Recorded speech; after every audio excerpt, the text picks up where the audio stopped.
एक मकड़ी थी।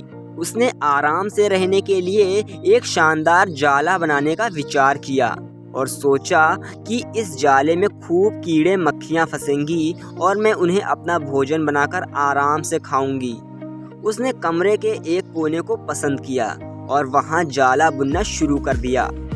कुछ देर बाद आधा जाला बुनकर तैयार हो गया। यह देखकर वह मकड़ी काफी खुश हुई कि तभी अचानक उसकी नज़र एक बिल्ली पर पड़ी जो उसे देखकर हंस रही थी। मकड़ी को गुस्सा आ गया और वह बिल्ली से बोली, हंस क्यों रही हो? हंसू नहीं तो क्या करूं? बिल्ली ने जवाब दिया, यहाँ मक्खियाँ नहीं हैं, ये जगह तो बिल्कुल साफ सुथरी है, यहाँ कौन आएगा तेरे जाले में? ये बात मकड़ी के गले उतर गई।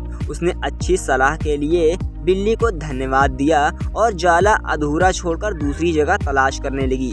उसने इधर उधर देखा, उसे एक खिड़की नजर आई और फिर उसमें जाला बुनना शुरू किया और कुछ देर तक वह जाला बुनती रही। तभी एक चिड़िया आई और मकड़ी का मजाक उड़ाने लगी और बोली, अरे मकड़ी, तू भी कितनी बेवकूफ़ है। मकड़ी ने कहा, क्यों, क्या हुआ? चिड़िया उसे समझाने लगी, अरे यहाँ तो खिड़की से तेज हवाएं आती हैं और यहाँ तू अपने जाले के साथ खुद ही उड़ जाएगी। मकड़ी को चिड़िया की बात ठीक लगी और वह वहाँ भी जाला अधूरा बना छोड़कर सोचने लगी, अब कहाँ जाला बनाया जाए। समय काफी बीत चुका था और अब उसे भूख भी लगने लगी थी।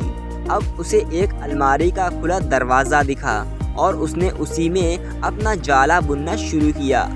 कुछ जाला बुन ही चुका था कि तभी उसे एक कॉकरोच नजर आया। कॉकरोच उस जाले को अचरज भरी नजरों से देख रहा था। मकड़ी ने पूछा, तुम इसे इस तरह क्यों देख रहे हो?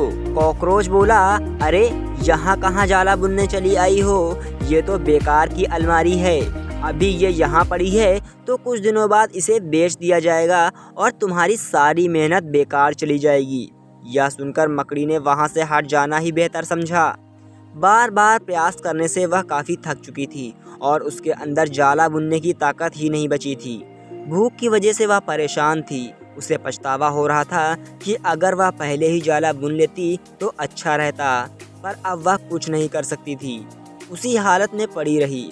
अब मकड़ी को लगा कि अब कुछ नहीं हो सकता, तो उसने अपने पास से गुजर रही चींटी से मदद करने का आग्रह किया। चींटी बोली, मैं बहुत देर से तुम्हें देख रही थी। तुम बार बार अपना काम शुरू करती और दूसरों के कहने पर उसे छोड़ देती, और जो लोग ऐसा करते हैं उनकी यही हालत होती है। और ऐसा कहते हुए वह अपने रास्ते चली गई और मकड़ी पछताती हुई निढाल पड़ी रही।